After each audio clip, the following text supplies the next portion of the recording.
Welcome to At the Table, where we are connecting entrepreneurs, discovering missions, and building communities with purpose, body, soul, mind, and business with Charlie and Heather with Free Time Solutions.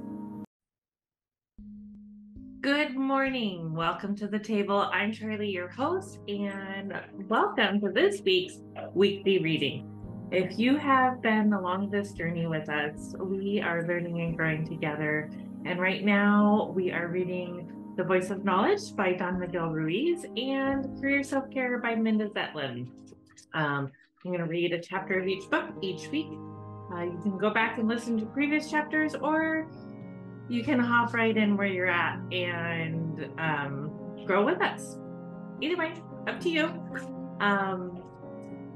Thank you for joining us on this adventure, and let's go ahead and get started. The Voice of Knowledge by Don Miguel Ruiz. This week we are in chapter 6, Inner Peace, Taming the Voice with the 2 Rules. More and more, I kept exploring the whole dynamic of the story that humans create. What I discovered is that the story has a voice so loud, yet only we can hear it. As I said before, you can call it thinking if you want. I call it the voice of knowledge. That voice is always there. It never stops. It's not even real, but we hear it. Of course, you can say, well, it's me, I'm the one who is talking. But if you are the voice that is talking, then who is listening? The voice of knowledge can also be called the liar who lives in your head. A beautiful tree of knowledge lives in your head, and it's the home for guess who? The Prince of Lies. Oh yes, and this is the problem because the voice of the liar speaks in your language, but your integrity, your spirit, the truth has no language.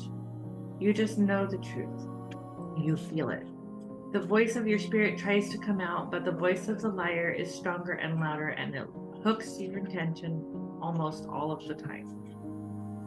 You hear the voice, and not just one voice, but the entire mitote, which is like 1,000 voices calling all at once. And what are those voices telling you? Look at you. Who do you think you are? You will never make it. You aren't smart enough. Why should I try? Nobody understands me. What is he doing? What is she doing? What if he doesn't love me? I'm so lonely. Nobody wants to be with me. Nobody really likes me. I wonder if those people are talking about me. What will they think about me? Look at all the injustice in the world. How can I be happy when millions of people are dying of starvation? The voice of knowledge is telling you what you are and what you are not. It's always trying to make sense out of everything. I call it the voice of knowledge because it's telling you everything you know. It's telling you your point of view in a conversation that never ends. For many people, it's even worse because the voice is not just talking nonsense. The voice is judging and criticizing. It's constantly gossiping in your head about you and the people around you. That voice is usually lying because it's the voice of what you have learned. And you have learned so many lies, mainly about yourself. You cannot see the liar, but you can hear the voice. The voice of knowledge can come from your own head, or it can come from people around you. It can be your own opinion, or it can be the opinion of somebody else. But your emotional reaction to that voice is telling you, I'm being abused. Every time we judge ourselves, find ourselves guilty, and punish ourselves, it's because the voice in our head is telling us lies. Every time we hear a conflict with our father, our mother, our children, or our beloved, it's because we believe in these lies and they believe in them too. But it's not just that. When we believe in lies, we cannot see the truth, so we make thousands of assumptions and we take them as truth. One of the biggest assumptions we make is that the lies we believe are the truth. For example, we believe that we know what we are. When we get angry, we say, oh, that's the way I am. When we get jealous, oh, that's the way I am. When we hate, oh, that's the way I am. But is this true? I'm not sure about that. I used to make the assumption that I was the one who was talking, that I was the one who said all of those things that I didn't want to say. It was a big surprise when I discovered that it was not me. It was the way I learned to be. And I practiced and practiced until I mastered that performance. The voice that says, that's the way I am, is the voice of knowledge. It's the voice of the liar living in the tree of knowledge in your head. The Toltec consider it a mental disease that is highly contagious because it's transmitted from human to human through knowledge. The symptoms of the disease are fear, anger, hatred, sadness, jealousy, conflict, and separation between humans. Again, these lies are controlling the dream of our life. I think this is obvious. My grandfather told me in the simplest way, Miguel, the conflict is between the truth and what is not the truth. And this was nothing new. 2,000 years ago, one of the greatest masters, at least in my story, said, and you will know the truth, and the truth will set you free. Free from what? From all those lies? Especially from the liar who lives in your head and talks to you all the time, and we call it thinking. I used to tell my apprentices, just because you hear a voice in your head, it doesn't mean that it's speaking the truth. Well, don't believe that voice, and that voice won't have any power over you.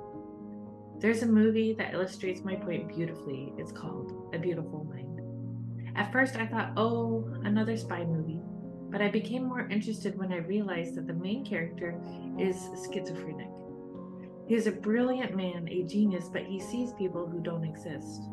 These people are controlling his life because he listens to their opinions and follows whatever they tell him to do. They are lying to him, and by listening to what they tell him, he is ruining his life. He has no idea that these people are hallucinations until his wife puts him in a mental hospital where he is diagnosed as schizophrenic and given medication. The visions disappear, but the drug has secondary effects, and he decides to stop taking it. Without the drug, the visions come back, and he finds out that it's true that nobody else can see the people he sees. Now he has to make a choice. Go back to the hospital, lose his wife, and accept that he is mentally ill, or face the visions and overcome them. When he finally has the awareness that the people he sees are not real, he makes a very smart decision. He says, I will not pay attention to them. I will not believe what they tell me. The power the visions have over him is lost when he no longer believes in them. With this awareness, he finds peace, and after many years of not putting his attention on them, the visions hardly talk to him anymore. Even though he still sees them, they don't waste their time because he doesn't listen to them anyway. This movie is wonderful because it shows that if you don't believe the voice in your head, it loses the power it has over you, and you become the authentic again. The voice in your head isn't even real, but it's ruling your life, and it's a tyrant. Once that voice hooks your attention and makes you do whatever it wants you to do, how many times has the voice made you say yes when you really wanted to say no? Or the opposite, the voice made you say no when you really wanted to say yes? How many times has the voice made you doubt what you feel in your heart? How many times have you missed opportunities to do what you really want to do in your life because of fear? Fear that was a reaction to believing the voice in your head. How many times have you broken up with someone you really loved just because the voice of knowledge told you to do it? How many times have you tried to control the people you love because you follow that voice? How many times have you gotten angry or jealous or lost control and hurt people you really loved just because you believed that voice? You can see what you have done by following instructions from the voice of knowledge, by following the lies. That voice tells you so many things to do that go against yourself, just like the visions of the character in the movie. The only difference between you and that man is that maybe you don't see the visions, but you hear the voice. is overwhelming, it never stops, and we pretend that we are mentally sane. It's obvious that the voice of knowledge is a story talking by itself. As soon as an idea hooks your attention, your story goes in that direction. Then it takes you anywhere and everywhere without any direction. Every idea is repeating itself, and there are so many ideas in your head competing for your attention that the voice is changing from one moment to the next. Boom, boom, boom. I compare the voice of knowledge to a wild horse that is taking you wherever it wants to go. You have no control over that horse. But if you cannot stop the horse, at least you can try to tame the horse, I tell my apprentices. Once you learn to tame the horse, you will ride the horse, and thinking becomes a tool that takes you where you want to go. If you don't believe that voice, it becomes quieter and quieter and speaks to you less and less until it stops talking to you. If you have to talk to yourself, then why not be friendly? Why not tell yourself how beautiful and wonderful you are? Then at least you have someone to talk to when you're alone. But if the voice in your head is nasty and abusive, then it's no fun at all. If that voice is telling you lies, if it's letting you know why you should be ashamed of yourself or why your beloved doesn't love you, then it's better to be quiet. If you don't like a person, you can walk away from that person. If you don't like yourself, you can't escape yourself. You are with yourself wherever you go. This is why some people try to numb themselves with alcohol or drugs. Or maybe they overeat or gamble to make themselves forget who they are with. Of course, this doesn't work because the storyteller judges everything we do, and this only leads to more shame and self-rejection. Long ago, I stopped listening to the voice of knowledge. I remember that I used to go outside and tell myself, oh, look at the beautiful clouds, the flowers, they smell so good, as if I didn't know that. I no longer make up stories for myself. I know what I know. Why tell myself what I already know? Does this make sense? It's just a habit. I don't waste my time and energy by talking to myself. I no longer have that ongoing voice in my head, and I can assure you that it's wonderful. You don't need internal dialogue. You can know without thinking. The value of cultivating a silent mind has been known for thousands of years. In India, people use meditation and the chanting of mantras to stop the internal dialogue. To have peace in your head is incredible. Imagine being in an environment where there is a constant sound. The moment comes when you don't even notice the noise. You know something is bothering you, but you no longer notice what it is. The moment the noise stops, you notice the silence and feel relief. When the voice in your head finally stops talking, it feels something like that. I call it inner peace. When I shared this with my apprentices, they understood what I was telling them. They said, we know the voice of knowledge lives in our head, and we know that it's a liar, but how do we stop it? Talking to us. Can you give us a little more help? By that time, I had already won over that voice, and I was completely at peace. I said, okay, I will give you 2 simple rules. If you follow these rules, there is a chance that you will tame the voice or even win the challenge against the liar. The solution for taming the liar is to stop believing what it tells you. What happens when someone tells you a lie and you know it's a lie? It doesn't affect you because you don't believe the lie. If you don't believe it, the lie cannot survive the test of your skepticism, and boom, the lie disappears. Simple, but in the simplicity, there's also a big challenge. Why? Because believing your own lies makes you feel safe, and believing the lies of other people is very tempting. When you are ready for the challenge, the following 2 rules will accelerate the process of purifying your belief system, which is everything in your personal tree of knowledge. Rule number 1, don't believe yourself, but keep your mind open. Keep your heart open. Listen to yourself, listen to your story, but don't believe it. Because now you know that the story you are writing is fiction. It's not real. When you hear the voice in your head, don't take it personally. You know that knowledge is usually lying to you. Listen and ask if it's speaking the truth or not. If you don't believe your own lies, your lies will not survive, and you can make better choices based on truth. Don't believe yourself, but learn to listen, because sometimes the voice of knowledge can have a brilliant idea, and if you agree with the idea, then take it. It could be a moment of inspiration that leads to a great opportunity in life. Respect your story and learn to really listen. When you listen to your story, the communication with yourself will improve 100%. You will see your story with clarity, and if you don't like the story, you can change it. Don't believe yourself, mainly when you are using the voice against yourself. The voice can make you afraid to be alive, to express who you really are. It can stop you from doing what you really want to do with your life. That voice has been in control of your head for so many years, and no, that voice will not give up just because you want it to leave you alone. But at least you can challenge that voice by not believing what it's telling you. That's why I say, don't believe yourself. Rule number 2, don't believe anybody else. And that includes me for the same reason. You know that if you lie to yourself, surely other people lie to themselves. And if they lie to themselves, surely they will lie to you as well.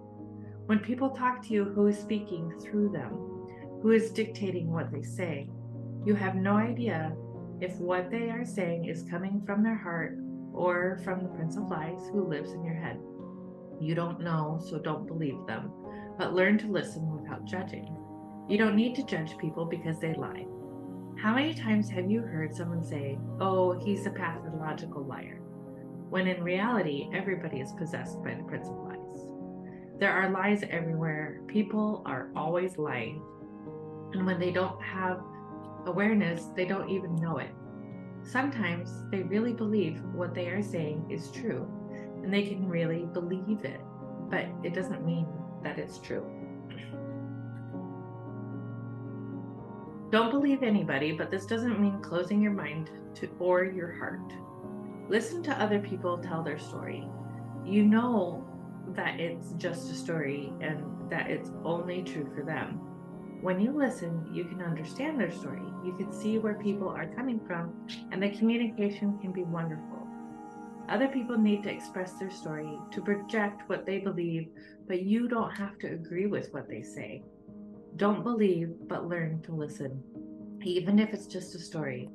Sometimes the words that come from other storytellers come from their integrity. When this happens, your own integrity recognizes it right away, and you agree with what they are saying. Their voice goes directly to your spirit, and you feel you already know what they are telling you is the truth. Don't believe anybody else, but listen, because sometimes a moment of inspiration or opportunity can come through the voice of someone else. The way other people create their story might reflect the way you create your story, and when they are exposed, you can see how they invest their faith in lies. You might see the lies right away when you couldn't see them in yourself. By listening to their story, you might recognize the truth about something you do all the time, and that truth can change your own story. Listen to their story, but don't believe it. That is the key. If other people tell you, "Look at the way you are dressed," that remark doesn't ruin your day. You listen to their story, but you don't believe it. You can decide if it's true or not according to your story, but you don't have an emotional reaction anymore. If you decide that it's true, you can change what you are wearing, and there's no more problem. This is something simple that is happening all the time. People constantly express their point of view, and we may even ask for their point of view, but don't believe them. When people talk about you, now you know that they are talking about a secondary character in their story who represents you. They're talking about an image they create for you. You know that it has nothing to do with you, but if you agree, you believe what they say. Then their story becomes a part of your story. And if you take it personally, it modifies your story. If you don't take it personally, the opinions of others do not affect you the way they used to, and you have more patience with people. This helps you to avoid a great deal of conflict. If you follow these two rules, don't believe yourself and don't believe anybody else, all of the lies that come from the voice of knowledge won't survive your skepticism. Being skeptical is not about being judgmental. It's not about taking the position that you are more intelligent than others. You just don't believe, and what is true will become obvious. This is very interesting because the truth survives your skepticism even if you don't believe it. That is the beauty of the truth.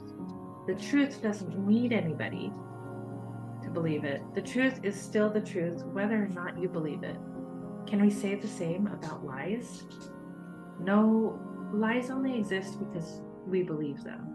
If we don't believe in lies, they simply disappear. Every day, the sun is in the sky, whether we believe it or not. The earth is round, even if the entire world believes that it's flat. Hundreds of years ago, everyone believed this lie. They would swear that the earth was flat, and they were certain that the earth was the center of the universe, with the sun revolving around it. People really believed this. They had no doubt about it. But just because they believed it, did that make it true? No. But believing those lies made them feel safe. Humans believe so many lies. Some of these lies are so subtle and convincing that we base our entire virtual reality on them without even noticing that they are lies. The lies we believe about ourselves can be difficult to see because we are so used to them that they seem normal. For example, if you believe the common lie, I'm not worth it, that lie lives in your mind because you believe it. If you don't believe people who tell you how great you are, and you don't believe them because you believe the opposite, your faith is already invested in a belief that is not the truth. It's a lie. But your faith guides your actions. By not feeling worthy, how do you express yourselves with other people? You are shy. How can you ask for something when you do not believe you are worth it? What you believe about yourself is what you project to other people, and that is what others then believe about you. Of course, that is how they treat you, which only reinforces the belief that you aren't worth it. And what is the truth? The truth is that you are worth it. Everybody is worth it. If you believe the lie that you cannot speak in public, then thy will be done. When you try to speak in public, you are afraid. The only way to break your faith is this agreement. In this agreement is by taking the action and doing it. Then you prove that it's a lie and you are no longer afraid. If you believe that you cannot have a loving relationship, thy will be done. If you feel that you don't deserve love, even if love is in front of you, you just don't take it because you are blind to it. You only see what you want to see, and you only hear what you want to hear. Everything you perceive is just more support for your lies. If you understand these examples, you can just imagine how many lies you believe about yourself and how many lies you believe about your parents, your children, your siblings, or your partner. Every time you judge them, you give voice to the false beliefs in your own tree of knowledge. You give your power to the lies. And what is the result? Anger, or jealousy, or even hate. Then you accumulate all of that emotional poison, and the moment comes when you lose control and say something that you don't want to say. You can see the power of what I'm sharing with you. You can change your life by refusing to believe your own lies. You can start with the main lies that limit the expression of your happiness and your love. If you take your faith away from the lies, they lose their power over you. Then you can recover your faith and invest in different beliefs. If you stop believing in lies, everything in your life changes, just like magic. There is part of the Iliad by Homer that I really love. We, the gods, will live as long as the humans believe in us. The day the humans no longer believe in us, all the gods will disappear. This is beautiful. Centuries ago, the Greek gods were worshipped by hundreds of thousands of people. Today, they are just legends. When we don't believe in lies, the lies disappear and the truth becomes obvious. Many lies enslave us, but only one thing can free us, and it's the truth. Only the truth can set us free from the fear, the drama, and the conflict in our lives. This is the absolute truth, and I cannot put it more simply than that. Points to ponder. What you call thinking is the voice of knowledge making up stories, telling you what you know, and trying to make sense out of everything you don't know. The problem is that the voice makes you do many things that go against yourself. The voice in your head is like a wild horse taking you wherever it wants to go. Once you tame the horse, you can ride the horse. The knowledge becomes a tool for communication that takes you where you want to go.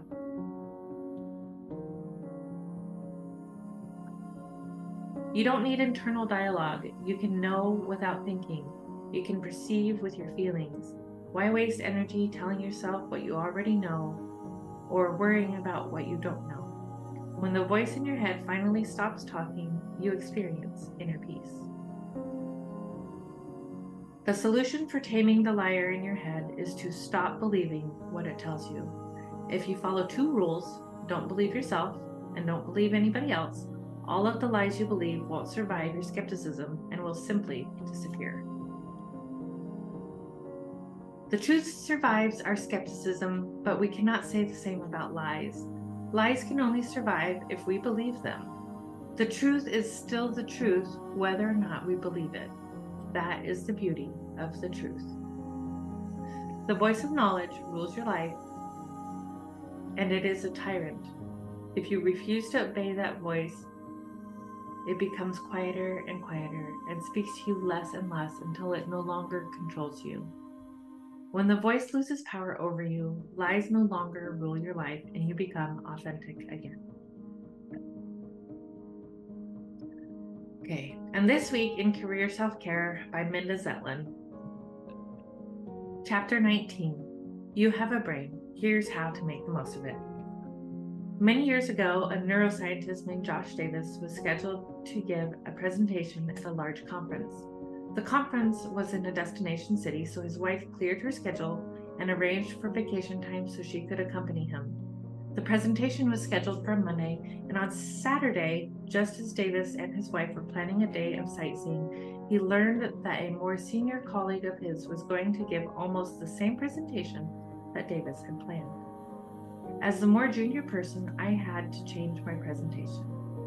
Davis, now the chief scientist at Mentora Institute, said in an episode of the podcast Intersections.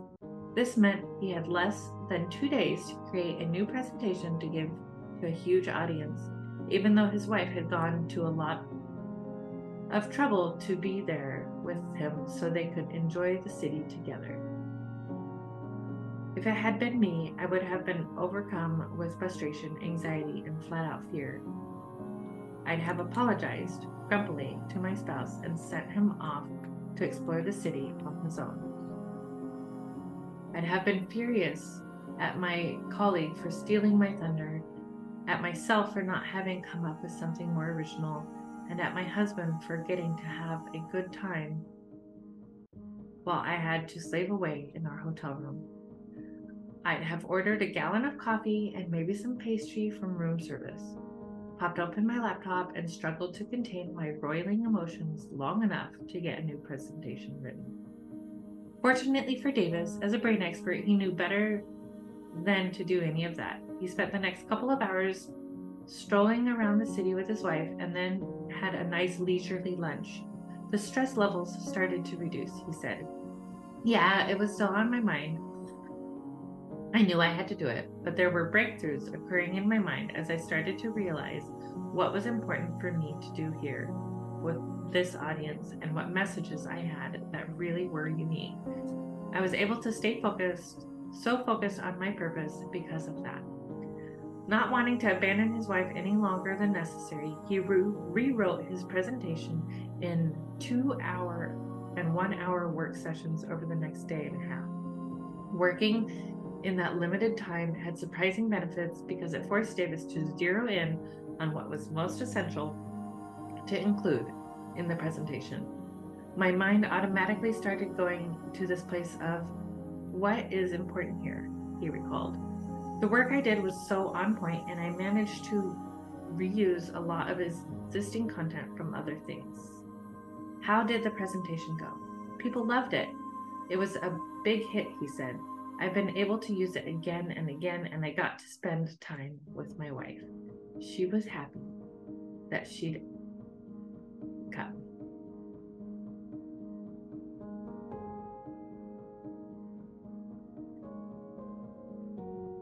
I'm not sure many of us would have the nerve to go for a leisurely stroll while facing the pressure of having to rewrite a major presentation.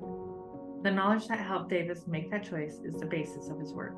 2 awesome hours, science-based strategies to harness your best time and get your most important work done, which is a quick read and full of information Davis has collected over the years and how to get your brain working at its best. The title comes from his conviction that the majority of us spend most of our time on the job working with less than our best brain power, and that some of this is inevitable. But, he argues, if we pay attention to what helps and what hinders our brain function, most of us can achieve 2 hours of awesome productivity and creativity, which is enough to get our most important tasks done. Most people don't have 2 daily hours when their brains are working at their best, he says. Many have none at all. Davis understands what few of us do, that people are not machines. I know how obvious that might sound. Yes, we all know we're not machines, in theory. In practice, though, we expect ourselves to work with the same consistency and dependability as a machine, even if we already been working for many hours, even if we haven't had the proper amount of sleep, leisure, exercise, or nutrition, even if we are distracted, worried, frightened, or emotionally drained. We may know that we're not machines, but we expect ourselves to act as though we were. I used to expect machine-like consistency and stamina from myself, but researching Inc.com columns over the years about how to operate at your best eventually cured me of that expectation. Over time, I've adjusted my approach to work to take my own humanity into account and to make room for my personal habits and preferences, such as relaxing and reading for a while in the morning and working into the evening. It was painful, but I slowly let go of the belief that through sheer self-discipline and force of will, I could make myself do whatever needed to get done. If you're still clinging to that belief, I hope this chapter will help you let go as well. If you must think of your brain as a machine, think of it as a very expansive, high-performance sports car. Yes, you can fill up with low-octane fuel, skip its needed maintenance, drive it for thousands of miles without stopping to let your engine cool down, and slam on the brakes and push the accelerator to the floor over and over again. But if you do that, your sports car won't perform the way you want it to. And the more you do those things, the less well it will work. So how do you treat your brain like the high-performance vehicle that it is? Begin with the simplest fact about your brain, which is that it's an organ inside your body. I realize that I'm once again stating the obvious, but it's astonishing how many people act like their brains and their bodies have nothing to do with each other. They stay up late, arrive at their desks hungover, eat pastry for breakfast and French fries for lunch, and then blame their colleagues for being too boring when they can't stay awake through the team meeting that afternoon. Many of the things Davis and the other experts recommend as ways to make your brain work better will sound very familiar because they're also the things countless physicians and health experts and probably your mother have said you must do to stay healthy. This may sound like I'm nagging you, but to be This may sound like I'm nagging you to be healthier, and of course I do want you to be healthier in the long term, but for the purposes of this chapter, let's forget about the long term. These are all things that will help you be more alert, more quick thinking, and smarter in the here and now. Use these tactics as short-term solutions when you want your brain to be working at its best. You can return to your usual habits, healthy or not, the rest of the time. Sleep. In chapter 16, I dived into the topic of how lack of sufficient sleep can affect your long-term health and even put you at risk for Alzheimer's disease. Research has shown that getting only 6 hours of sleep a night for 9 nights produced the same effect as a 0.10% blood alcohol level. You probably wouldn't show up for work with that much alcohol in your bloodstream and expect to be as smart, efficient, and alert if you were completely sober. Expecting yourself to perform at your best when you're even moderately sleep deprived is just as unrealistic. Don't do it. Nutrition. People talk about brain food, but what is that exactly? It's not entirely clear since the short-term effect of various types of food on mental function hasn't been studied as widely as it could be. According to Davis, here's what we do know. Carbs aren't brain food. Eating carbs might give you a very brief 15-minute boost in mental function, but after that they will drag you down, which may lead you to eat more of them, and then more after that, and it's a losing battle. If you want to do your best work, avoid carbs, especially those that can spike your glycemic index, such as sweets, white bread, and pasta. Fats, on the other hand, may be a better brain food. In one experiment that Davis City's subjects experienced a 3-hour boost in brain function after consuming fats. You've probably heard by now that there are bad fats, such as animal fats and saturated fats, and good fats, which come from things like nuts and fish and contain omega-3 fatty acids. Davis notes that in the long term, those omega-3 fatty acids seem to help brain function, while saturated fats seem to harm it. 3. Caffeine may be good for you. A growing body of evidence seems to show that up to about 4 cups of coffee a day is fine, unless you're pregnant, in which case you should avoid it. According to Davis, an estimated 80% of the world's population consumes caffeine daily in some form, which is to say that most of us have a caffeine addiction. I know I do. While drinking coffee or another caffeinated beverage is definitely beneficial, Davis warns against a very common error: increasing your caffeine intake when you're feeling particularly tired or when you're short on sleep. Have whatever your normal dose of caffeine is, he advises. Having more than that will just make you jittery and anxious. Number 2, hydration.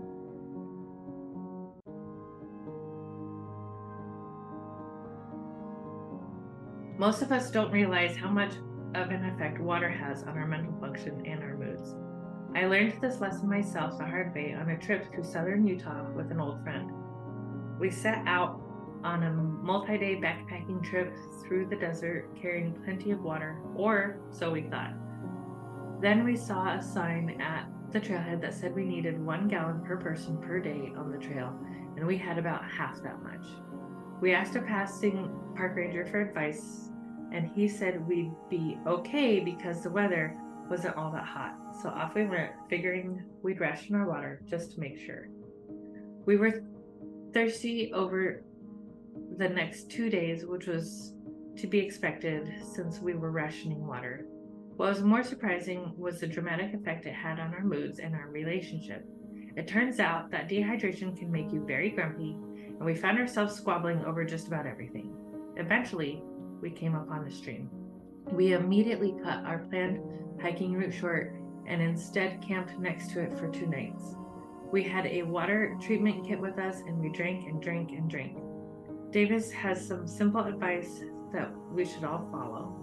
If it's been 2 hours or more since your last drink of water, have some. Soda, beer, juice, and especially coffee don't count.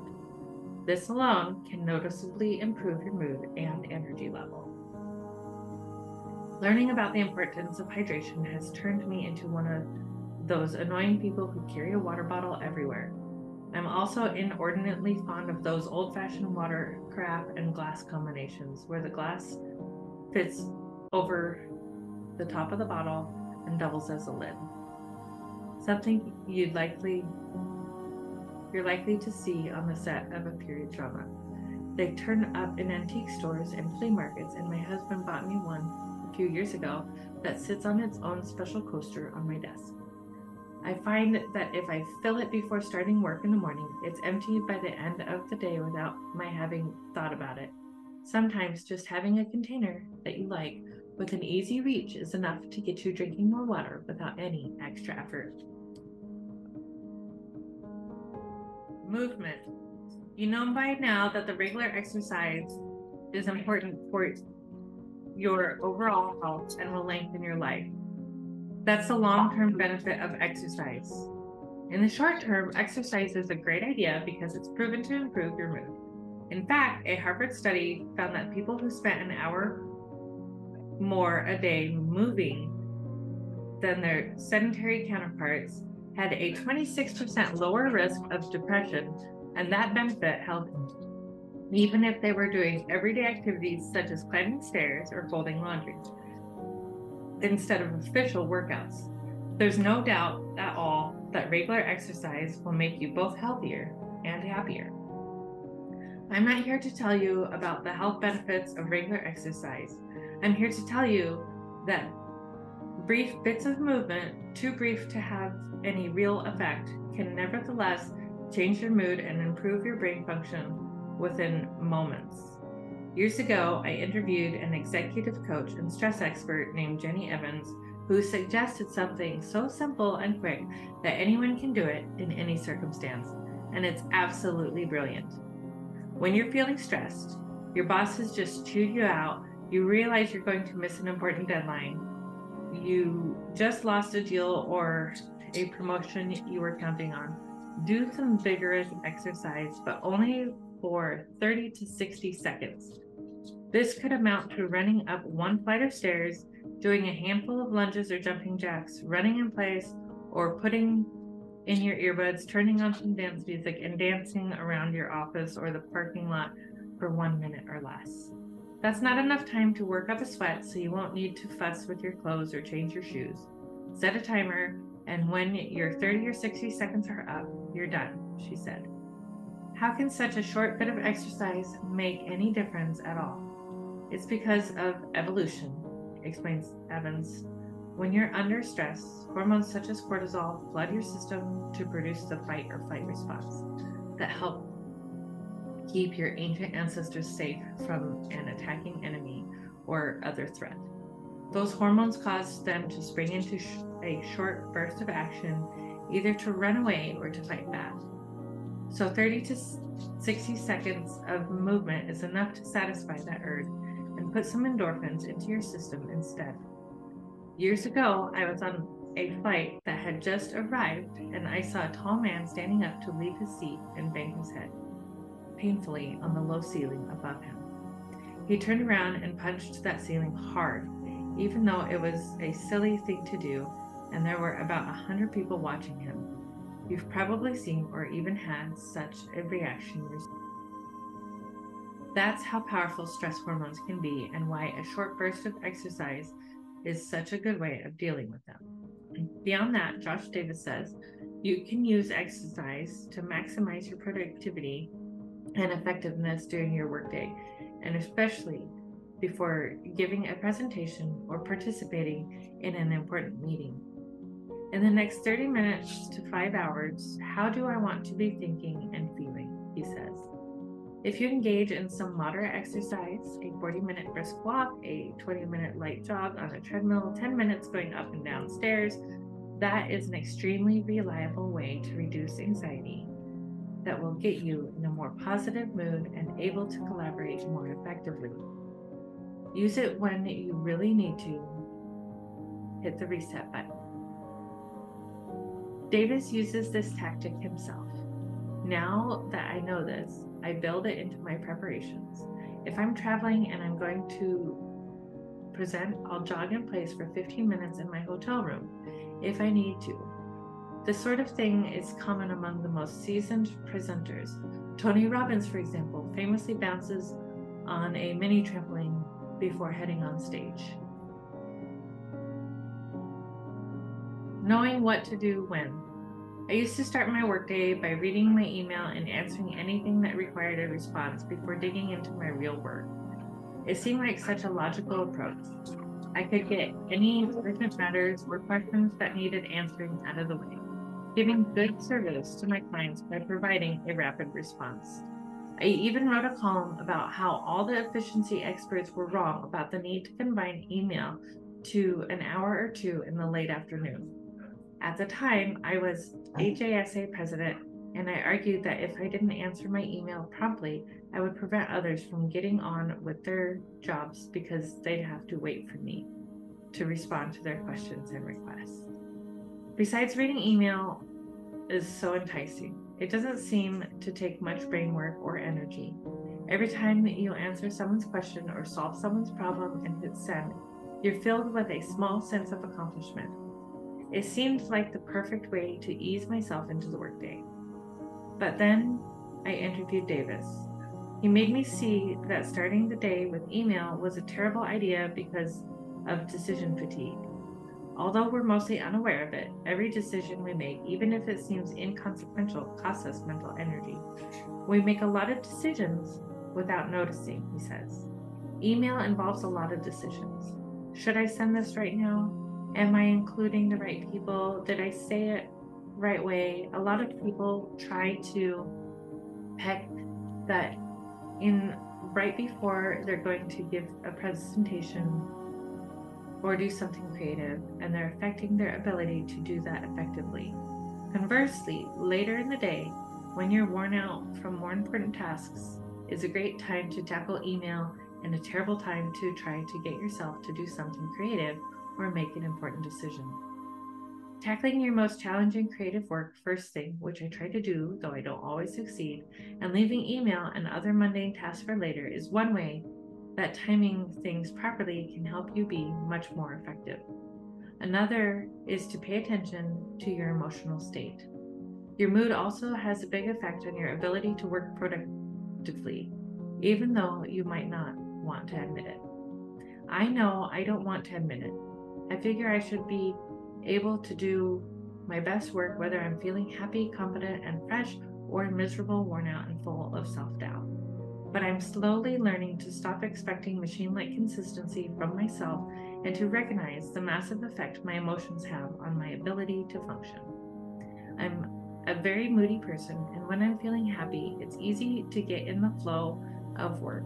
It's a great time to write pitches or meet with potential clients. People feel my bright mood and it makes them want to work with me. When I'm down, the opposite is true and everything drags. At those times, the best thing I can do for my productivity is to get up from my desk and find some way of getting out of my bad mood, such as going for a walk, watching something really absorbing on TV, or talking with a friend.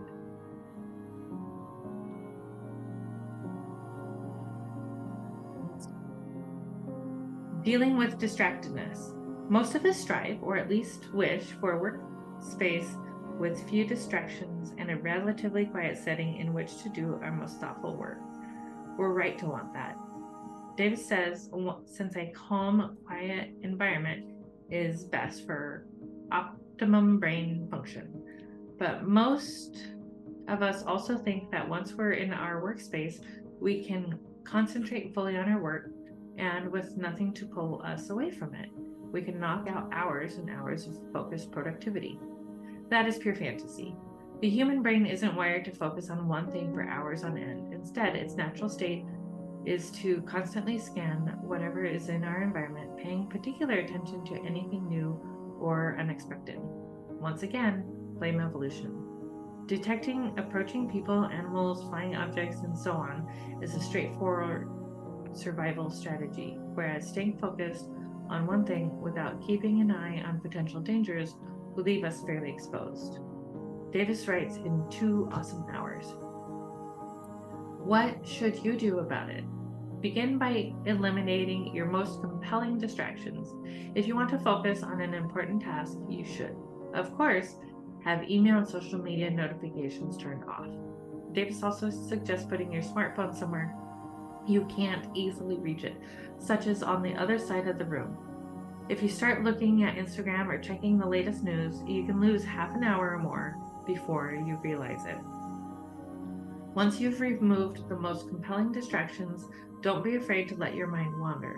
In fact, you should expect it to. Davis says because that's the nature of the human brain.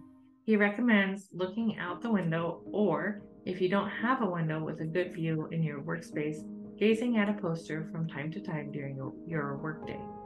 Whatever you do, don't get angry at yourself when your mind wanders away, because that's what it was designed to do.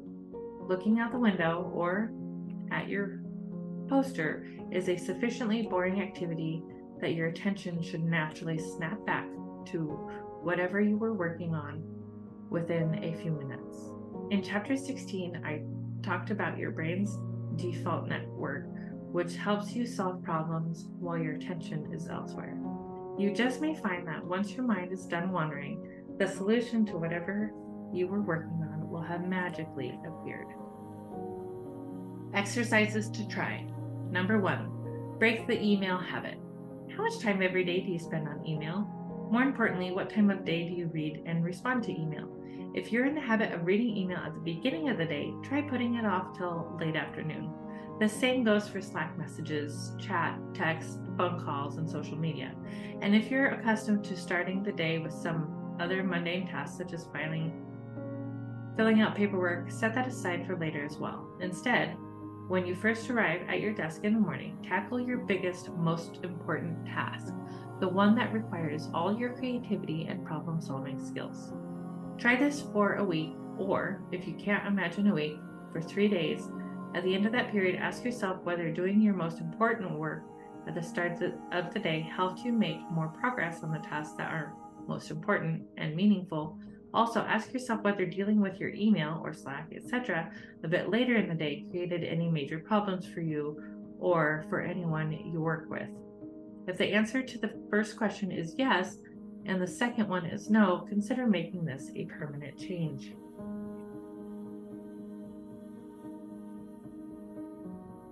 Number 2, commit to sleep.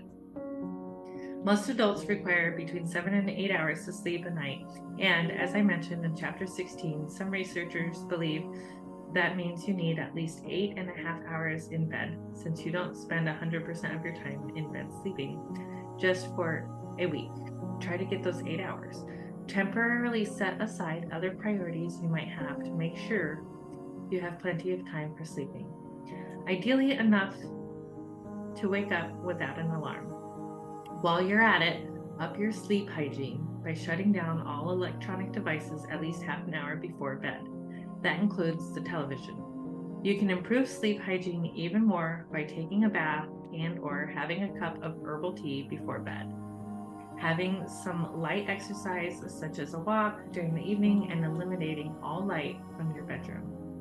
You don't have to do all these things, and you don't have to do any of them forever, but just try for 1 week to prioritize sleep over other things, even if you don't feel particularly sleep deprived. Remember that humans are very bad at knowing when they haven't had enough sleep. At the end of the week, check in with yourself and see how you feel. Ask yourself if your work is going well or badly. You may find that improved sleep really does make you feel better. And number 3, create a schedule that takes your brain into account. You might start the typical workday with a set of tasks you want to either accomplish or make progress on. Executive coaches and other career experts often recommend putting the most important of these into your calendar. In effect, making an appointment with yourself. This is a good idea, but try taking it a step further by making sure to block out the time when you know you're at your most creative and energetic to work on your most important and meaningful task for the day. For many people, this might be first thing in the morning, although for me, it's late afternoon to early evening, which just tells you that everyone is different.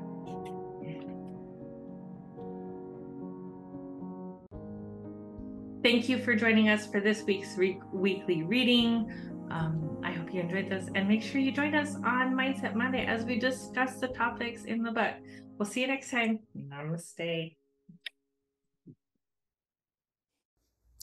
As entrepreneurs, we have a unique opportunity to make a positive impact in the world around us. In a time when the world is shifting towards supporting local businesses and embracing community-driven initiatives, it becomes even more important for us to give where our heart leads us. At the table, we believe in the power of giving back, and that's why we have our cause of the quarter. This quarter, we are proud to support Perfect Pals, a local organization dedicated to rescuing and providing care for stray cats in our community. By supporting local causes like Perfect Pals, we not only make a difference in the lives of those in need, but we also contribute to the growth and well-being of our local community. We believe in small acts of kindness, and they can create a ripple effect of positivity, inspiring others to do the same. As we shift our focus solely from supporting large corporations to championing local businesses and giving back, we not only strengthen our community, but we also foster a sense of connection and unity. Together, we can create a thriving ecosystem where everyone can flourish. So let's follow our hearts and give where it truly matters. Join in supporting Perfect Pals and making a difference in the lives of these furry companions. Together we can make our community a better place, one act of kindness at a time. Thank you for being part of our journey and for embracing the spirit of giving together. Let's create a brighter future for all.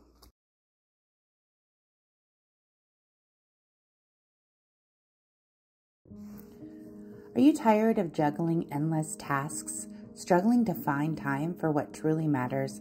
We have the solution for you.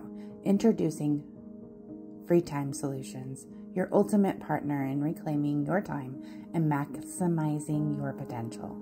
At Free Time Solutions, we specialize in helping businesses like yours thrive in a digital world. From social media management to website optimization and branding, we have the expertise to elevate your online presence and streamline your operations. Imagine having time to focus on what you love to do while we take care of your business.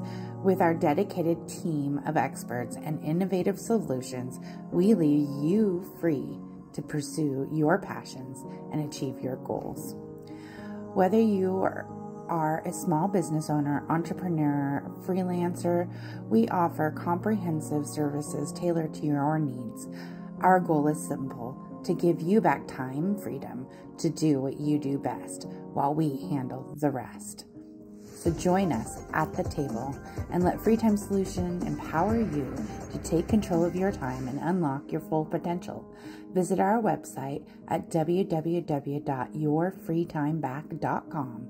That's www.yourfreetimeback.com to learn more and schedule your consultation today. Free Time Solutions, your partner in success. Let's make the most of your free time together. Thank you for joining us at the table. Stay tuned for weekly readings on Sunday, Mindset Monday, discussing our weekly readings on Monday, and on Friday, our interview and potentially guest host. Stay tuned. Thank you for joining in on the fun. Be sure to like and subscribe for more.